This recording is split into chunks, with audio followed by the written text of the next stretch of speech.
Hello there, my name is Teleola and this is Career Talks with me. So, the purpose of this is to showcase Nigerian trained lawyers who are now in the diaspora doing amazing things. So, they'll be sharing their personal experiences, and this would help those who are looking to tow a similar path as them. This promises to be value packed. Make sure you stay tuned. Hello, everyone. Welcome back to my channel. So, today I have a very special guest. So, you know, those people that you hear about their exploits and their academic prowess, and you now have the opportunity to sit with them on your channel. Imagine how you would feel. Yes, you got that right. That's how I feel right now. Speaking to the great, the greatest, Betha. I know she wouldn't like this, but yes, Betha, please just introduce yourself and give us a bit more about your background. Hi Taylor, thank you so much for having me. My name is Betha Igbinosun. So I studied law at the University of Lagos. Graduated in 2015. I was called to the Nigerian bar in 2016. I worked at Templars for almost a year and a half. Then I also taught at the University of Lagos. And in 2019, July 2019, I came to the US for my master's. So I have a master's degree from the University of Pennsylvania Carey Law School in Philadelphia, US. And when I was done in 2020, I transitioned into the doctoral program, which I commenced in September 2020, and I graduated from the program in May 2023. Currently, I work as a postdoctoral fellow with the Center for Innovation in Global Health, based out of Georgetown University in DC. Okay. Thank you so much for that, Betha. So, can I ask why you decided to transition your career from working in private practice to working a bit in academia and then to pursuing a PhD, a master's degree, and a PhD abroad, and then to your current career path? Okay, that's an interesting question. Okay, I think I'll start with the latter question. So I like knowledge. I'm very passionate about learning and stretching myself to learn new things. So when I came to one of the things, for example, that I was targeting when I applied for my master's was I didn't want a track because I didn't want to do masters in corporate law, masters in environmental law. I am very curious and different aspects of the legal system in the US appealed to me for different reasons. So when I did my master's, if you see my transcripts, it's very interesting. So I took a class on international arbitration, I took a class on commercial transactions, I took a class on corporations, I took a class on real estate financing, I took a class on torts. Like I just really wanted to learn as much as possible. So when I was done with my master's, and one of the interesting things that I did in the spring semester of my master's program, I decided to take a health law and policy class, and it was interesting because it was domestic US law. But when I was in Nigeria, I used to hear about Obamacare just faintly, and I said, oh, okay, it will be interesting to take a health law and policy class. And that was in the spring of 2020. And right in the middle of the class, COVID hit, and it was just very interesting because we were really discussing live issues, PPEs and all of the challenges that the US health system was facing. And for me, it just sort of was a light bulb moment to say, if the US that is so well resourced has these challenges, how is Nigeria doing? Because you can be in a country and be shielded from the health system. So you have malaria, you're ill, you go to the hospital, buy medication, and you're good. So I just started to think more deeply about people that cannot even afford basic health services. One time I was also on Twitter, and a tricycle driver, his wife put to bed and he couldn't afford the fees, and the hospital detained his wife, and he had to come to Twitter to crowdfund, and it was about, let's say, $300. And I said, what if he had health insurance? Like, why would you subject a new mother and a new baby to that torture? And he had to go around to raise resources. And the wheels just started to turn in my head to say, you know what, there's room for improvement here. There's room to contribute value here. So when I was applying into the doctoral program, I applied back of my knowledge of US health law and policy and the relationships I was able to build in that class. I applied into the doctoral program, and my dissertation focused on strengthening health systems in low to middle income countries.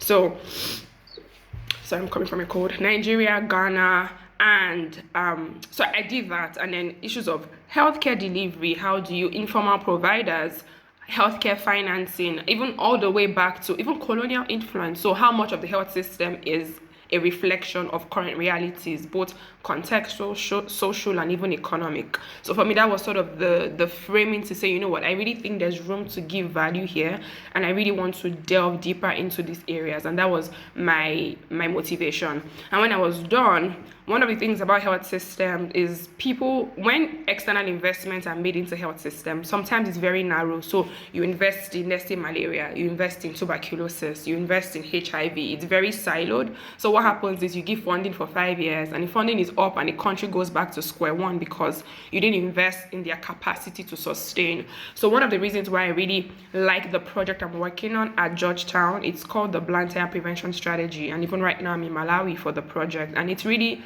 amplifying HIV prevention efforts in Malawi. And one of the unique things about the project is we are looking at the system as a whole. We are looking at, okay, how can we use data to drive HIV prevention, use data to identify key populations, hotspots, and then target interventions? How do we even have communities be a part of their care? How do we have them say, here's the interventions that I would prefer, and here's the interventions that I don't prefer? How do we use quality? How do you embed quality in the health system? And then the part which I lead is structural intervention. So what are the social and structural drivers that drive HIV? Things like gender-based violence, things like poverty, things like alcohol use and substance abuse. And then how can you use law and policy as tools to address this? So while it's HIV necessarily, like why it's HIV specifically, it's unique because when the program is up, when the investment is up, there are systems and functions in place that will translate beyond HIV, right? That will translate to malaria, that will translate to even non-communicable diseases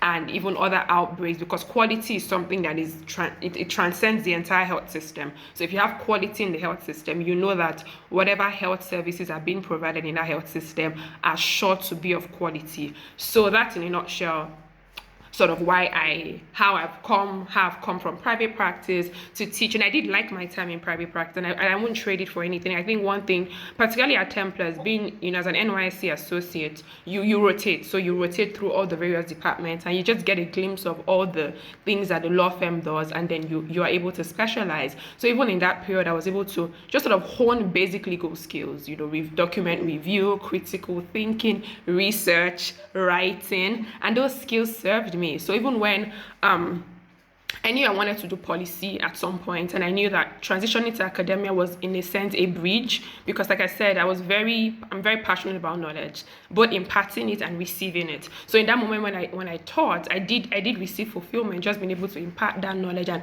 having some private experience also gave me a more, in a sense, a rounded view to even interacting with students, so not just talking to them about substantive legal issues, but even also career paths. How do you thrive in the workplace? And that was really good for me. And then coming to the grad school and then transitioning. So it's been an interesting journey, and I wouldn't trade it for anything. Thank you, Betha. It's quite interesting, right? I feel like going to get a PhD in policy because of the way you explained it, and that just goes to show that your career path is not linear. Because I'm sure people in law school, they used to say, Betha, she had first class, she had double first class, triple first class. But I'm sure they would have expected you to be a partner in a law firm.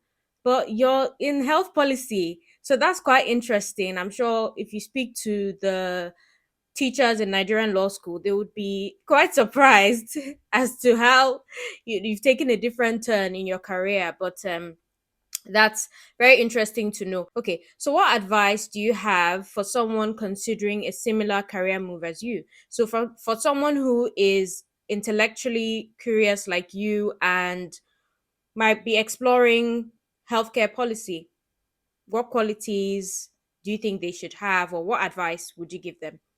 Okay, thanks, Tyler. I would say be sufficiently curious. So, health policy is very interdisciplinary. So, at some point, I remember when I was writing my dissertation, I barely read legal papers. I was reading papers from like social science, political economy, written by medical doctors. So, I would say be very, and it's interesting for me. I think the original seed, that planted even this passion for me was something as little as medical series. I just used to be fascinated by medical shows for whatever reason, like patients and hospitals and doctors and diagnosis.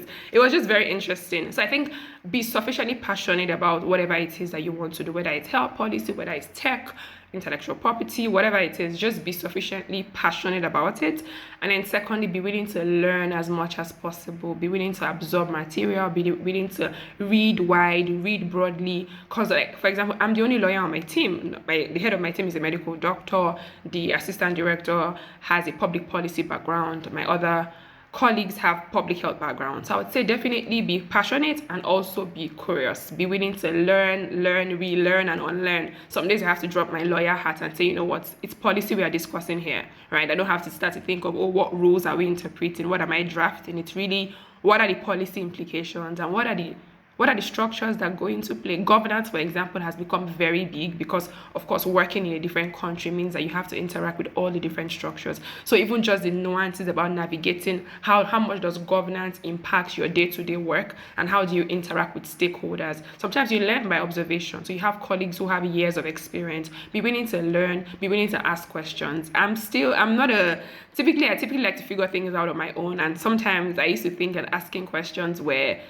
was meant that you were dumb, but I started to realize that that's how to learn, and the more questions you ask, the better you get at it. So I would say be curious, be passionate, ask questions, and just be willing to learn and know that it's a journey. So, and with every, that's what experience is. Where you were 6 months ago is not where you will be in the next 6 months, but at every point in time, ensure that you are learning, you are leveraging networks, you are subscribed to journals that may not even be health policy journals, you're on the lookout for conferences, even webinars and YouTube channels. Like, you're really sort of soaking up as much information as possible. And even colleagues, I'm in global health, for example, but I have friends that are in public health. I have friends that are not lawyers that work in the space, and we have chats, and it's like, oh, how do you navigate this, how do you interpret this? So it's really a lot of knowledge acquisition as much as possible.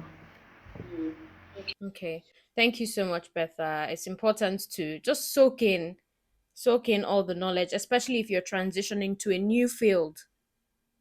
Yes. So, and if you're a superstar, you remove that superstar hat and just learn, humble yourself, learn, and that's how you progress.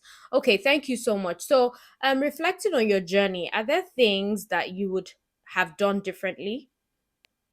Okay, yes, I think definitely for me, when I was in doing my doctoral degree, I didn't do any internships. So it was 3 years. Of course, COVID hit, so there were limitations, but it was really 3 years of schoolwork, of writing and researching and classes. And I didn't have any real world experience. So if I could do things differently, I would say I would have taken up internships. I would have taken up, because health is wide. There's bioethics, there's human rights, there's a lot of things, a lot of fields or subfields in the broad space. And I think what real world experience does for you, it lets you see things in practice. It lets you it lets you get experience, it lets you make vital connections, and it just lets you connect all the dots. Because one of the things about doing a dissertation is you propose a lot of theory, you write and write and write and write and write. And the question is, okay, here's the real world now. How much of your theory translates into practice? And what internships do for you is to give you that practical lens in a way that even refines your thinking and even helps you sort of begin to think about, oh, how do I chart a career path? What appeals to me? What have I learned? What do I really want to do? So I think that's something I definitely would have done differently. Do internships. Take advantage of internships as much as possible. Okay, thank you so much for that. You've heard that from her. Make sure you have practical experience. Because I remember in law school we had externship as well. So you would go to court, or you'd have a stint at a law firm just to see what they actually do in practice. Okay, so are there any challenges that you faced during your career transition journey? I think it's a journey. It's still a journey. I think the transition is still ongoing. So I would say challenge again. I think, like you've rightly identified, global health is very interdisciplinary, and a lot of people that work there are public health specialists, medical doctors, and as someone who's fundamentally trained in law, there's a lot of there's a lot of learning to do. There's a lot of coming up to speed to do. There's a lot of new skills, a lot of new knowledge to acquire. And like I said, no one on my team is a lawyer. So there's even a sense of the lens that we bring that is very different. So a medical doctor is thinking of different things, a public policy specialist is thinking of different things, a public health specialist is thinking of different things. So how do we measure, how do we evaluate the impact of what we are doing, what are the interventions that we are trying to deploy and all of those. And law, you are sort of coming from a different lens.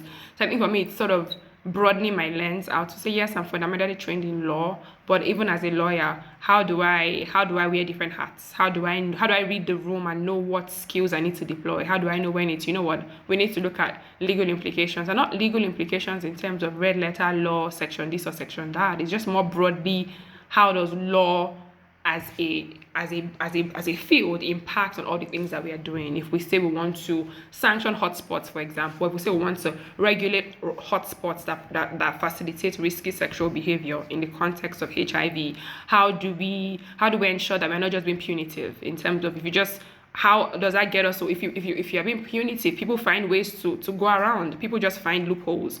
But how do we broaden out our interventions? How do we ensure that we are doing community outreaches, community sensitization, community engagement, and then whatever other legal measures we're putting in place are just an add-on and not the fundamental. I think I'm learning to just appreciate the diversity of lenses that are available in the broader global health space, and knowing where is my niche and how do I adapt to all of the different perspectives in the room. How do I adapt to all of the different goals and objectives, and how do I ensure that we sort of adopt a multifaceted intervention and we look at things more broadly. So it's really more of just appreciating the diversity of the field in which I'm in, knowing how to interact with all the stakeholders coming from different perspectives, and then working cohesively together. Okay, thank you so much for that. So I was just thinking, someone might have a question regarding doing a PhD program before being able to transition to global health policy. So is that mandatory, or if someone like me, I have a master's degree, but I don't think I can do a PhD. Well, never say never. But for someone who's thinking of moving to the global health policy space from a legal background, what would you advise them to do, or how would you advise them to go about it? Is a PhD absolutely necessary? No, I don't think so. I have a friend actually. She works in the same institute that I do, but in under a different initiative, and she doesn't have a PhD. She only has a master's. It might help to have a sort of specialized degree in some basic aspects of health policy, and that might not be a full-blown master's. That could even be maybe certification courses or knowledge development sessions that you are a part of. So definitely a PhD is not an absolute necessity. If you don't want to go through that route, it might be helpful. But I would say more importantly, how do you fill the knowledge gaps that you might have, right? There are just some, I think global health is a bit nuanced in terms of right now there's a lot of focus on pandemic preparedness after COVID. There's a human rights angle, there's infectious diseases, there's addiction and policy. So global health is a broad field, and it might help to gain at least some sort of specialized knowledge in some of these subfields, and that doesn't necessarily have to come through a PhD. That can come through a specialized master's in health law and policy. That can come through a general master's taking some classes in health law and policy, and that can come even by just finding opportunities that are relevant. That can even come by just being sufficiently passionate, right? Again, I think being a lawyer, I think sometimes we underestimate the skills that just being trained in law accord you in terms of just critical thinking, research, basic writing, drafting. So that means that even if you never sat in on a pandemic preparedness class or a global health security class or a health and human rights class, but you're able to pick up the material and read it, you are able to gain the knowledge, you are able to do the research, you are able to do the writing. So I definitely think you will might there be an advantage to having some specialized degree, perhaps, but you're not at a disadvantage to say, oh, I don't have sort of a specialized education in this field, but I'm sufficiently interested and I'm willing to explore as many opportunities as possible and be willing to learn and speak to people and make the vital connections and sort of add to my knowledge as much as possible, whether it's going to conferences, taking courses online, and things that can help give you a broader knowledge in the field. Okay. Okay. Thank you so much. So one doesn't necessarily need to have a doctorate in global health policy, for instance. You just need to be intellectually curious. Excuse me. You just need to be willing to learn as much as possible. Okay. So I was just thinking someone might have a question, someone who might be thinking of where to look for these kind of roles. Like, where's the best place to look for roles like this? Interesting question. Definitely. I mean, I work at Georgetown, which is an academic institution, and I realize that academic institutions have centers and institutes dedicated to different things. That's one thing that is common, particularly among U.S. law schools. You have centers for. I remember at Penn there was a center for technology and innovation, centers for policy, center for energy and the center for national security, center for the rule of law. So they are different. So that's one place to look in terms of academic institutions that have institutes or centers that cover the field that you're interested in, whether it's global health, whether it's technology, whatever that may be. Another thing is definitely the development organizations, so the World Banks, the UNs, they typically invest in global health initiatives globally. So that's another place to look at. There's also the think tanks. A place like DC typically has NGOs and think tanks and other institutions that are dedicated to some specialized subject matter areas. And then I'm just trying to think now. You can also look at the foundations, the Gates Foundation, the Rockefeller Foundation. Some some foundations actually focus on health policy, so they give funding for health and it requires some expertise. So I would say there's definitely different opportunities. And then there's also the law firm route. There are law firms that have thriving healthcare practices. It might just be different in terms of you're representing hospitals or patients or dealing with privacy issues, and also the scope of work might be different, but there's definitely opportunities to look into. So I just thought of another question, which is if someone has a Nigerian passport and they live in Nigeria, would that be an impediment to finding jobs, finding development, and health policy related jobs globally? No, I definitely don't think so. No, it's not. I think, of course, you have to go through the second layer of work authorizations, but typically a lot of development organizations will sponsor the process, so it's much easier. So and I think, particularly for the World Banks and a few other institutions, they also really target people from developing countries. Some and they have a list of member countries that they encourage people to apply from. So and there's a lot of there's this issue of diversity, equity, and inclusion. So I think even more and more, a lot of initiatives are broadening out to capture as large of a pool of qualified, talented individuals as possible. So I would say it's not an impediment. Once, particularly if again if an organization is sufficiently interested in you, then there are opportunities to navigate work authorizations and all of the relevant documentation. And I would say it's not just the US, right? Even the UK, Canada, there are a lot of countries where global health is. I mean, health is global. So there are a lot of countries, even within Africa, right? So there's a lot of opportunities, and your passport is definitely not an impediment as long as you identify those opportunities, apply for them, and then begin to have the conversations of what does work authorization look like? Are there remote opportunities available? Work permits and things like that. But definitely don't let being in Nigeria or having a green passport be an impediment. Definitely not. Okay, so the world is your oyster. Yes, it is. Yes, even in this space. Okay, so let's move on to something a bit more interesting, which is culture shocks. So, did you experience any culture shocks, given the fact that you have a legal background and then you've now transitioned to global health policy? That's a good question. I need to think a bit. I don't think culture shocks. I don't think I've thought of culture shocks in the context of my career before. I think I've thought of culture shocks more generally. But I would say it's not really a culture shock. It's just more about just recognizing that people think, like the other day I had a presentation on bylaws in Malawi, like bylaws that target hotspots that again facilitate risky sexual behavior that can influence HIV acquisition. And I was just sort of highlighting the provisions of the bylaws in terms of, prohibiting using underage populations from being in these locations, prohibiting sale of liquor to underage populations and by underage populations, and all of the like opening hours and all. But it created a bit of uproar. It became a case of trying to like police people or trying to be punitive or imposing. And I just quickly started to realize that again, when you think of public health, like people that are traditionally trained in public health, there is a lens through which they approach public health interventions. And the goal is to be as collaborative as possible. The goal is to be as inclusive as possible. The goal is to really carry everyone along and try to stir people towards a common goal. And from a legal perspective, as much as you also want to do that,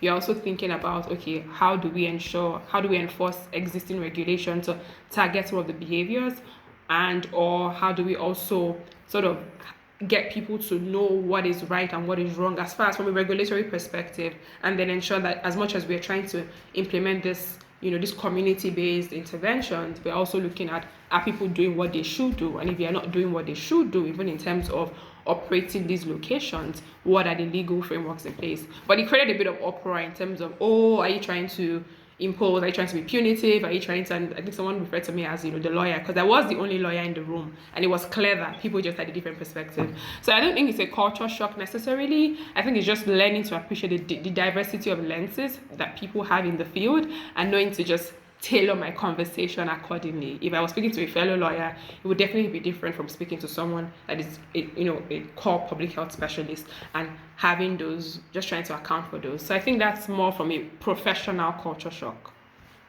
Okay. Okay. Thank you so much, Betha. So we're conscious of time, and I would just like you to just say any final words of advice or encouragement to people who would be watching. Yeah, I think just be I think for me, looking back, I think someone told me, okay, sorry, several thoughts. I remember somebody gave me advice recently, and he said, be a funnel. Like, think of your career as a funnel. Start out wide and narrow out later. Don't start out narrow in terms of just being, the way funnel is wide and then narrow. And it's like be absorb as much. And that's what I meant by knowledge, like just soaking knowledge, soaking experiences. So whether it's a 1 week internship, whether it's a study abroad, whatever it is, just be as open to as many opportunities as possible. And sometimes you might have to challenge yourself. You might not be traditionally trained in these opportunities, but just be willing to learn and apply yourself. So take all as much. Like I said, for example, I am very interested in universal health coverage, health system strengthening. Right now, I'm working in HIV policy, but again, I realize that the knowledge and skills I'm getting in this role are invaluable for whatever other field or whatever other thing I would go on to do. So even in this role, I'm trying to learn as much as possible. I'm trying to learn from my colleagues, learn from the program, learn from all the partners that we're working with, and even just learn all of the different nuances that come in with working with global health, whether it's governance and all of the structures in place. So I'm trying to, so eventually when I say, what, this is how I want to sort of narrow in, I've garnered as much experience as possible along the way. So that's definitely one thing I would say. Another thing is be willing to learn. I used to be I used to dislike criticism. I used to feel that criticisms were a testament to just me not being adequate, right? So I used to avoid criticism as much as possible. So if I send you something and you say, oh, this is great, but I always look out for the bots. And when I see the bot, I'm crestfallen. It seems like, oh, I didn't do anything at all. And it just seemed like, and this is very, and it was sort of, again, I would say this is my faith has really played a huge role in this journey in terms of building resilience. And I think, it was just one day where the Holy Spirit just made it clear to me that corrections are a way to improve. That's the only way to improve. You get better. It's almost like you're trying to like make something, right? The more input you get, they also make it better. So the more sort of criticisms and corrections and comments you get, the better the final output would be. So don't shy away from them. Don't view them as, oh, it means I'm not good enough. View them as opportunities to make you even better. So that when you produce the final outcome is like, oh, wow, that's really excellent. But the way to get to excellence is by pruning and tweaking and tweaking and tweaking and tweaking until you get there. So yes, you might have criticisms along the way. You might get comments. You might get feedback. Be willing to accept feedback. Be willing to incorporate it as much as possible and distinguish yourself from the feedback that you receive. It's not a reflection of your inadequacy or anything that you are. It's really just an opportunity to make your work even better. And I would say enjoy the process. Again, it's not. If you ask me now, I could still tell you that, what, I'm still figuring out my career path and journey, but everything at every point in time, I make the most of every opportunity at every phase. I view it as a journey, and everything sort of plays a role. Like my current role, I know would impact my future role. My future role would impact the next role. Thank you so much, Betha, for this. This has been extremely insightful. And I'm so glad that you were able to, because guys, she's so busy that you were able to take out time out of your busy schedule to be here with me. So thank you all for watching. Please don't forget to like, share, and subscribe. Thank you.